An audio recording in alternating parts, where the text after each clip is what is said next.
They think we're dumb. Almost every year now, WWE announces a draft where wrestlers from Raw, SmackDown, and NXT can potentially move brands to shake things up again.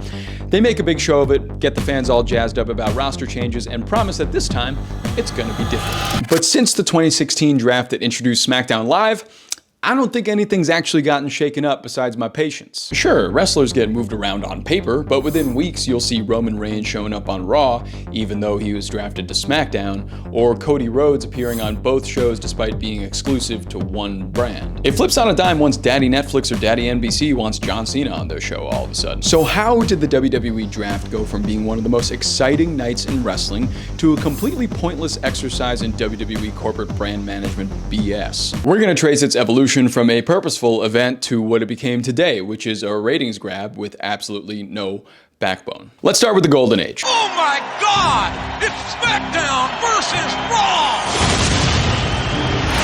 March 25th, 2002, the night that changed everything.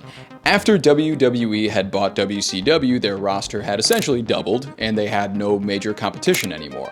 So the company came up with an idea: create their own competition by splitting the roster in two. Pretty decent idea. Linda McMahon announced the brand extension on March 18th, 2002, stating that Ric Flair would have 100% control of Raw, hilarious, while Vince McMahon would control SmackDown. And looking back now, I know which boss I'd rather have. And just 1 week later, they held the first ever WWE Draft at Penn State University. This wasn't just a corporate reshuffling, it was appointment television. Fans genuinely had no idea where their favorite wrestlers would end up. The most shocking moment came when Triple H got drafted to SmackDown, which seemed absolutely insane at the time since he was Raw's golden boy. Though he came back to Raw in a trade for the Dudley Boys and Booker T, it showed that the draft was capable of these surprise moments. The draft worked because it had real consequences. When Kurt Angle went to SmackDown, he helped elevate future stars like John Cena, who made his debut on SmackDown in 2002.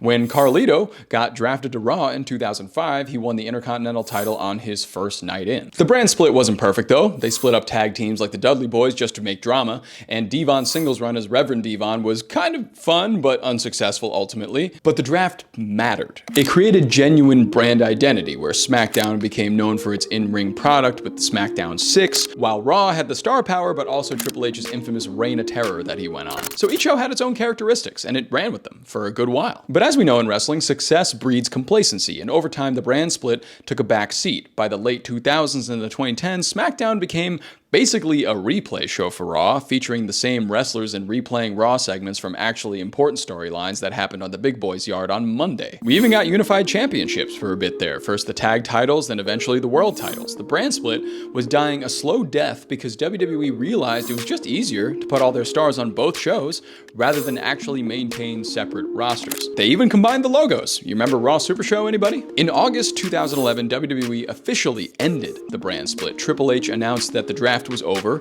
and all wrestlers could appear on both shows. For 5 years, there was no brand separation, no exclusive rosters, and no draft. During this period, SmackDown became the B show in the worst way possible. It was taped on Tuesdays, aired on Fridays, and it felt like an afterthought, to be honest. The brand identity that made SmackDown special in the early 2000s was completely gone in favor of just a stacked Raw show. That is until 2016, when WWE decided to bring back the brand split and make SmackDown Live, and I was super stoked about it. They reintroduced the draft on July 19th, 2016. Shane McMahon became the commissioner of SmackDown, while Stephanie McMahon took Raw. Once again, I know who I'd pick as my boss. For a brief moment, it felt like the magic was back. They created the Universal Championship for Raw.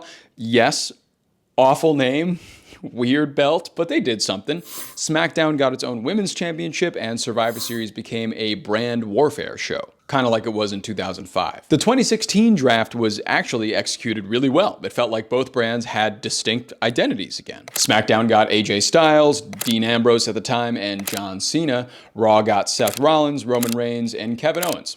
There was some star power on both shows, and for a while, it worked pretty well. It's also the last time that I liked the logo for either show, just putting that out there. But here comes the pain. Problem. WWE learned all the wrong lessons from the brand split's previous failure. Instead of maintaining the separation that made it special, after a while they started making some exceptions. That's where the real issue comes in.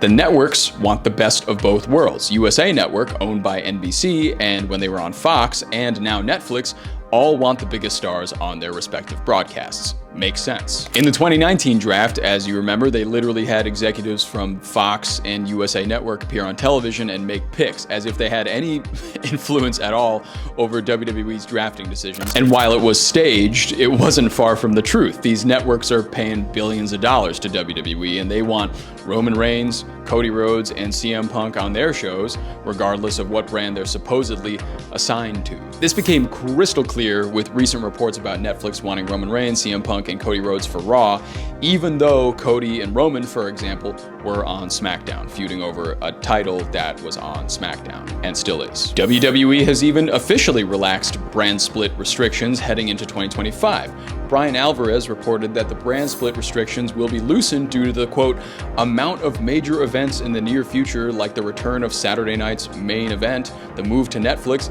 and the Royal Rumble. Translation there, the brand split only matters when it's convenient for business, which means it doesn't really matter at all. So then why does WWE keep holding these drafts if they're not going to enforce them? That's because they still generate headlines and they get a rating bump. Wrestling media covers every draft pick, fans debate the moves on social media, and it creates the illusion of something significant actually happening when in fact it is not. Look at the actual results. In the 2023 draft, many fans criticized WWE for keeping a good portion of the current roster on their prospective shows. Only about 15 names actually switched brands, and most of those were mid-card talent or NXT call-ups. And the top stars? They're going to show up wherever WWE needs them to show up. Roman Reigns can show up on Raw for a special appearance. Cody Rhodes can pop up on Raw if they need a pop rating. Their champions routinely pop up on both shows, which isn't bad once in a while, but if you're going to do it every week, like, come on, man. WWE did create what they called brand exemptions and the wild card rule in the past to justify these crossovers, but they never show any consistency with that enforcement. One week they make a big deal about somebody crossing brands, the next week it happens with no explanation and no pomp and circumstance. It just kind of happens. And they especially don't care during WrestleMania season when it's time for the biggest show of the year. Brand loyalty goes out the window because the networks and sponsors want to see the biggest matches and the biggest stars possible. But here's my take. I'm fine with a brand split, and I'm also fine with no brand split. The company just needs to pick a damn lane. Either enforce an actual brand split so that it feels special and taboo when a Raw guy shows up on SmackDown, or just stop doing the WWE Draft entirely, which they might be looking towards. If you're gonna let anybody show up anywhere, which is exactly what's happening now, then just embrace it. End the brand split like you did in 2011. Have one unified roster. Put your best talent on both shows and stop pretending that these artificial barriers matter at all. The current system gives you the worst of both worlds. You lose the excitement of surprise crossovers because everyone appears everywhere anyways, but you also lose the storytelling benefits of a unified roster because you're still theoretically maintaining separate brands. So why book yourself into a corner when you don't have to? WWE keeps creating rules they have no intention of following, which makes the entire concept feel super hollow. At the end of the day, the WWE Draft has become a perfect metaphor for modern WWE. All style, no substance. It looks important, generates media coverage and impressions, gets the fans talking on Twitter and stuff, but ultimately changes nothing about the actual product. The 2002 draft worked because WWE was committed to making it work. They were willing to sacrifice convenience for storytelling, and they understood that restrictions create creativity. Today's WWE wants the marketing benefits of a brand split without any of the actual commitment required to make it meaningful. Until the company decides to either fully commit to brand separation or abandon it entirely, the draft will continue to be exactly what it is today. A useless biannual tradition that accomplishes nothing except reminding us how much better it used to be. Now, what do you think? Should WWE bring back a real brand split with actual consequences, or just end the charade and unify the rosters permanently? Let me know in the comments. Hope you had fun today. I'll catch you. Ooooo Chavo!